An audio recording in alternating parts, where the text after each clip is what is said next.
Anda kembali bersama kami di Berita Nasional Malam. Pemirsa, di tengah kebuntuan diplomasi global dan kritik terhadap kinerja Perserikatan Bangsa-Bangsa, Presiden Amerika Serikat Donald Trump meluncurkan sebuah forum baru bernama Board of Peace. Forum ini diklaim sebagai jalan cepat untuk menciptakan stabilitas dan juga rekonstruksi wilayah konflik, dimulai dari Gaza. Indonesia menjadi salah satu negara yang memutuskan bergabung meski tanpa mengambil status anggota permanen dan tanpa membayar iuran besar yang ramai diperbincangkan. Keputusan ini memunculkan pertanyaan, apakah langkah Indonesia ini merupakan strategi diplomasi cerdas untuk menjaga ruang pengaruh atau justru beresiko menyeret Indonesia ke dalam agenda politik kekuatan yang lebih besar? Untuk membahasnya saat ini saya telah terhubung bersama dengan pengamat Timur Tengah Irfan Maulana. Selamat malam Bang Irfan. Selamat malam Bung Ishak, selamat malam pemirsa. Baik, sehat selalu Bang Irfan ya. Alhamdulillah. Baik, Bang Irfan, ini apa sebenarnya kalau dari kacamata Bang Irfan gitu ya, dari Board of Peace dan apa yang membedakan dengan mekanisme dari perdamaian PBB yang sudah ada, Bang Irfan? Keberadaan Board of Peace ini saya upamakan ibarat sekeping uang logam yang satu sisinya gelap dan sisi lainnya terang. Yang saat ini memang menjadi kontroversi adalah sisi gelap dari Board of Peace ini. Ini yang mengundang kritik, kontroversi, dan penolakan dari sejumlah pihak, terutama para pemimpin negara-negara besar, terutama negara-negara Eropa, yang diundang oleh Trump, seperti Presiden Perancis, kemudian Spanyol, Putin, gitu. Beberapa menyatakan penolakannya. Kenapa? Karena Board of Peace ini dianggap semacam lembaga super body atau lembaga yang dianggap bisa menyaingi keberadaan Perserikatan Bangsa-Bangsa, bahkan diduduh bisa dengan sengaja ingin melemahkan Perserikatan Bangsa-Bangsa. Tuduhan ini ada dasarnya mengingat Trump ini sendiri beberapa waktu terakhir ini menunjukkan tindakan politik luar negeri yang kontroversial dengan menarik keanggotaan Amerika dari sejumlah badan PBB ya, WHO dan lain sebagainya. Itu kontroversinya itu.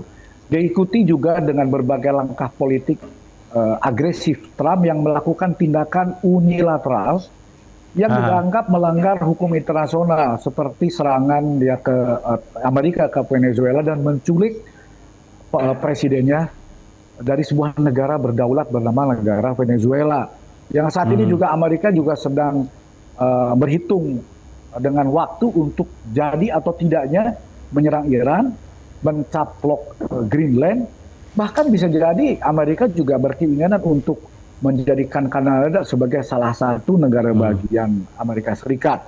Langkah-langkah unilateral kontroversial dan banyak melanggar hukum internasional ini wajar mengundang kecurigaan banyak pemimpin negara terhadap keberadaan Board of Peace.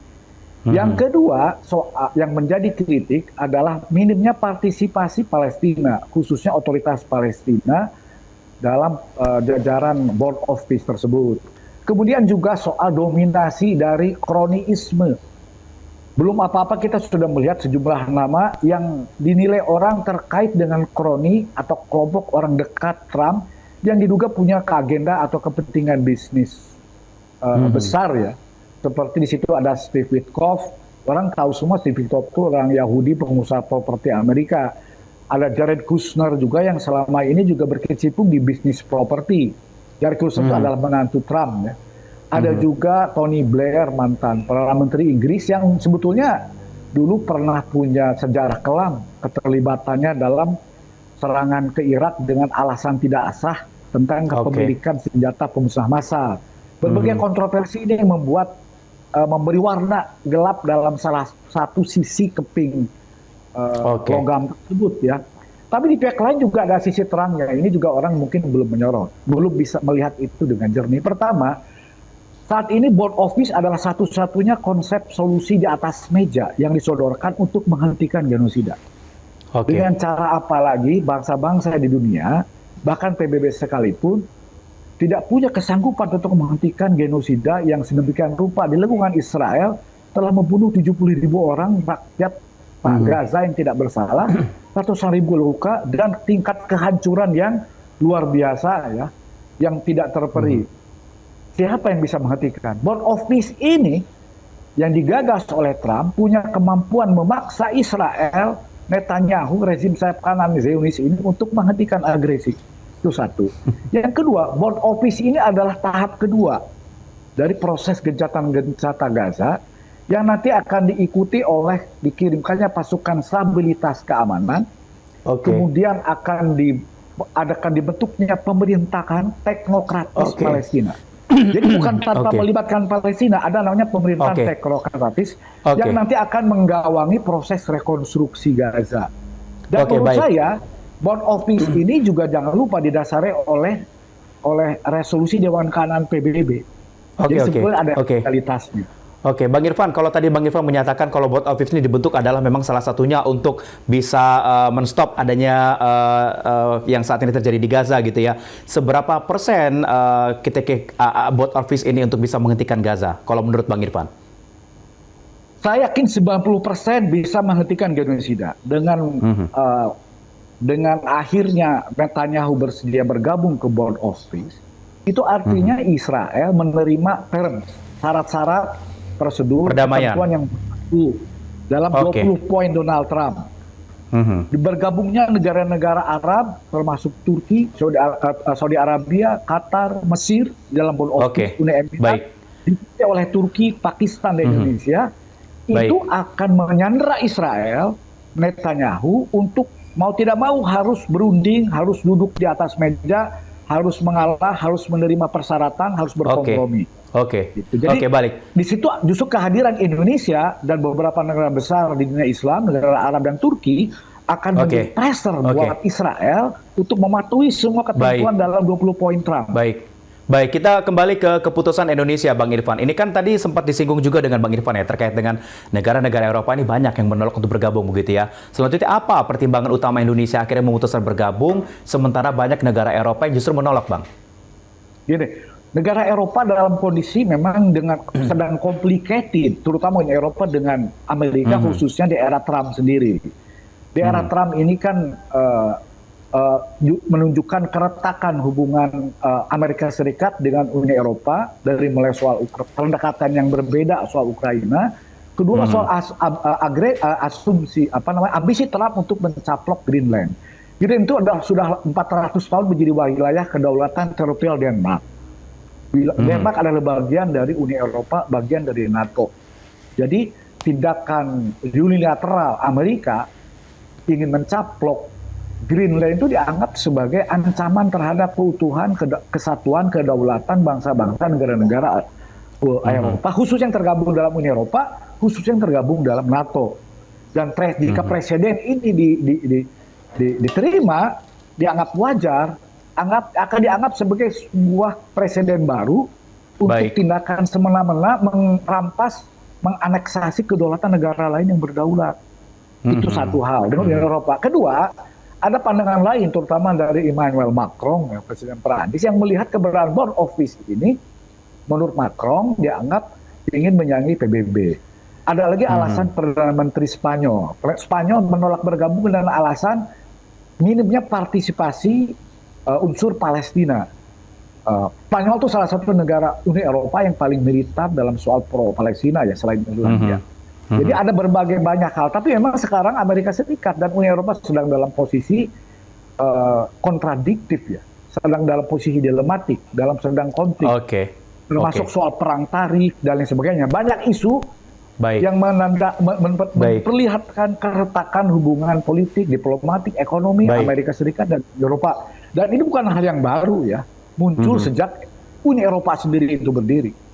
Bang Irfan, kalau kita berbicara mengenai keuntungan ya Bang, ya, apa keuntungan konkret yang bisa diperoleh Indonesia dengan berada di dalam Board Office ini Bang? Khususnya ini terkait isu Palestina dan juga Gaza. Ini. Pertama, aspek konstitusional. Ini bagian dari partisipasi kita dalam mendukung perdamaian dunia. Gitu. Salah satu isu besar dalam perdamaian dunia itu adalah masalah konflik Timur Tengah, yang muaranya ada dalam konflik Israel-Palestina. Selama Israel masih mencaplok, menjajah bangsa Palestina, perdamaian yang hakiki di Timur Tengah khususnya dan dunia pada umumnya tidak akan pernah tercapai. Jadi keikutsertaan Indonesia dalam Board of Peace ini dalam rangka antara lain tujuan konstitusi kita untuk mendukung perdamaian dunia. Saat ini di atas meja konsep yang nyata, yang aplikatif adalah Board of Peace. Suka atau tidak suka dengan gaya kepemimpinan, manuver, agresivitasnya Donald Trump, itu konsep yang dia ada di atas meja dan Israel mau menerima itu. Negara yang paling keras kepala dan paling banyak melanggar hukum internasional, paling banyak mengingkari kedaulatan bangsa lain, paling banyak melanggar hak asasi manusia, Israel ini mau tidak mau tunduk pada Board of Peace ini.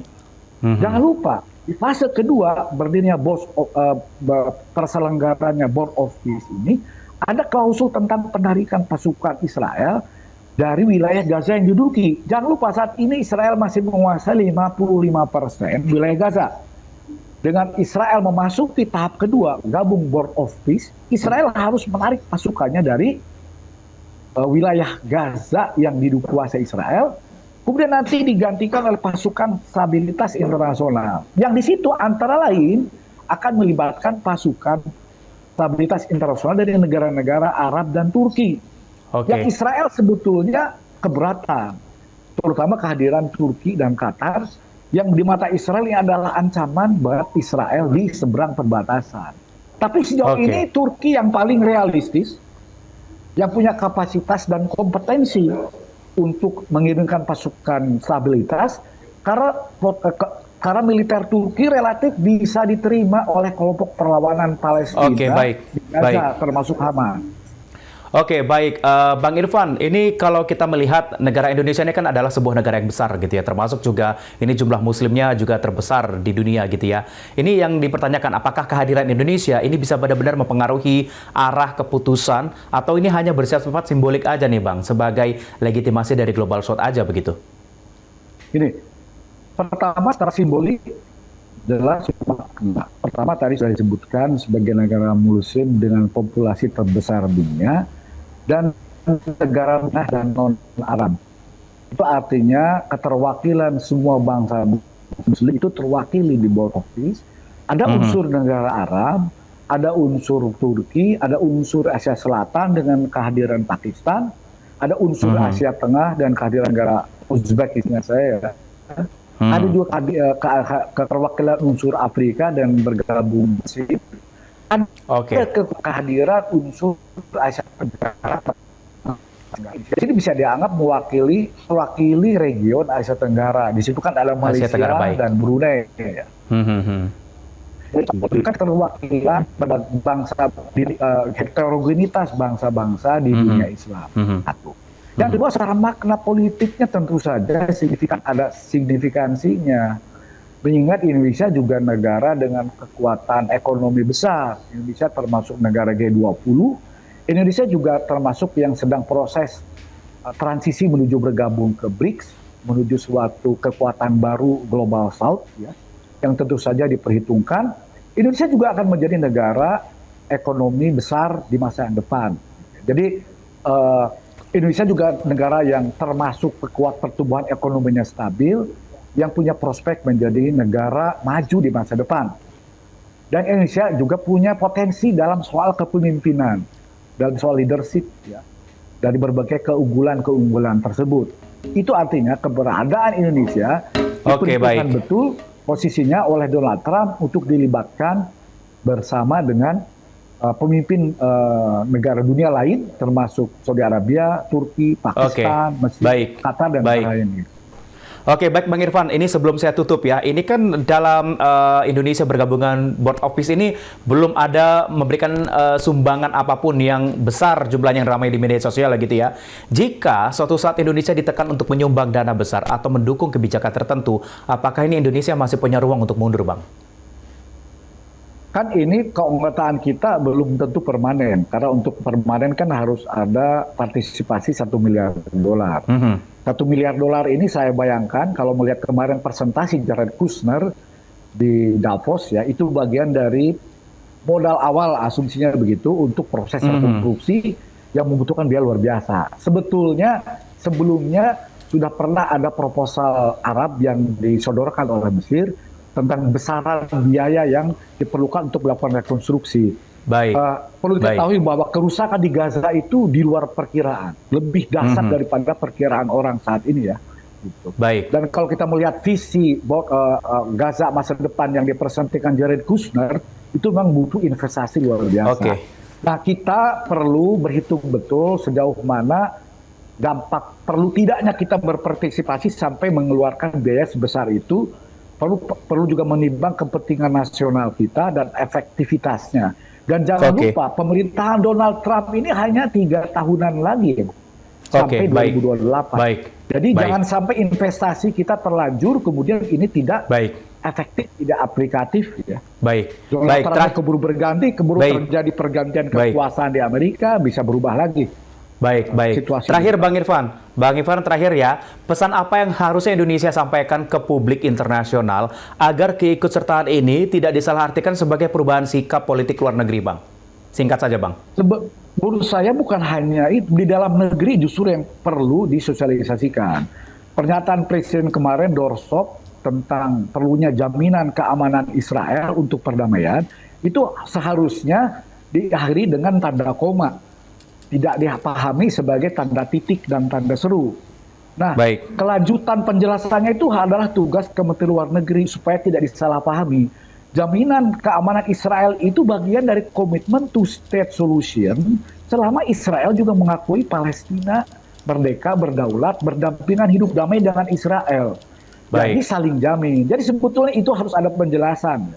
Tapi disalahpahami oleh opini publik, sebagai influencer, sebagai pandangan masyarakat, sebagai perubahan sikap politik Indonesia yang langsung pro-Israel. Harusnya itu dipahami sebagai pernyataan yang diakhiri dengan tanda koma. Perlu ada kalimat berikut yang dijelaskan lebih jelas, khususnya oleh Kementerian Luar Negeri atau pihak lain yang menjadi juru bicara pemerintah. Baik, kita harapkan dengan adanya forum baru ini, dengan bergabung Indonesia, ini semakin mempertegas bahwa nanti kedamaian di Palestina, terutama Gaza, ini juga semakin terang, begitu harapannya ke depan, begitu ya Bang ya. Terima kasih telah bergabung bersama saya untuk malam hari ini, telah berbincang mengenai masalah terkait hal ini, Bang Irfan Maulana sebagai pengamat Timur Tengah. Terima kasih Bang Irfan. Selamat malam. Sama-sama Isa. Terima kasih. Selamat malam Isa. Ya pemirsa, kami akan kembali dengan informasi menarik lainnya usai jeda yang satu ini. Tetaplah bersama kami.